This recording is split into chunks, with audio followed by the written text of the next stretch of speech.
Slowing economic growth and reduced personal and government spending have all made the Kenya Revenue Authority's efforts to meet revenue targets all that more difficult. Latest data from the National Treasury shows that the taxman missed a half-year target by 47.6 billion shillings, forcing a revision of expenditure and priority spending in the current financial year. And with revenue not matching expenditure, what is the government looking at to bridge the widening deficit?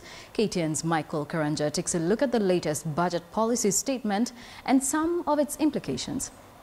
The extent of the cash-strapped government reared its ugly head last year, with the government unable to meet part of its financial obligations. By the end of the first financial quarter, the Kenya Revenue Authority had managed 300 billion shillings in collection against a target of 328 billion shillings.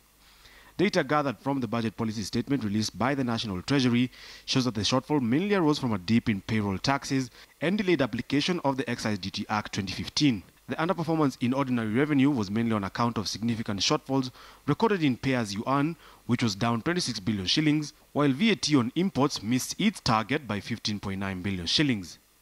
By the end of 2015, total cumulative revenue, including appropriation in aid, amounted to 575.2 billion shillings against a target of 642.9 billion shillings, implying a shortfall of 67.7 billion shillings.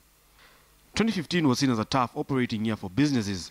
This is perhaps illustrated by the fact that 18 listed firms on the Nairobi Security Exchange expect their earnings to drop by more than 25%. KRA has in the past stated that the missed collection targets on delayed rollout of the Excise Duty Act 2015, from which the government sought to raise an additional 25 billion shillings to help fund the 2.2 trillion shillings budget.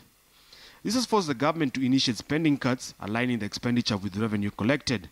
These include measures to curb non-priority expenditure to free up resources for more productive purposes, as well as expenditure cuts on slow and delayed projects. KRA's targets have been reduced by 46.9 billion shillings to 1.35 trillion shillings. The government has in turn lowered its budget from 2.2 trillion shillings to 1.96 trillion shillings, with expectation that this will help the government bridge the 522.3 billion shillings deficit. Borrowings from the domestic market have also been revised downwards to 168.2 billion shillings from 221.5 billion shillings in the budget, while external commercial borrowing has been raised to substitute for the lower domestic borrowing. Michael Karanja, KTN Business.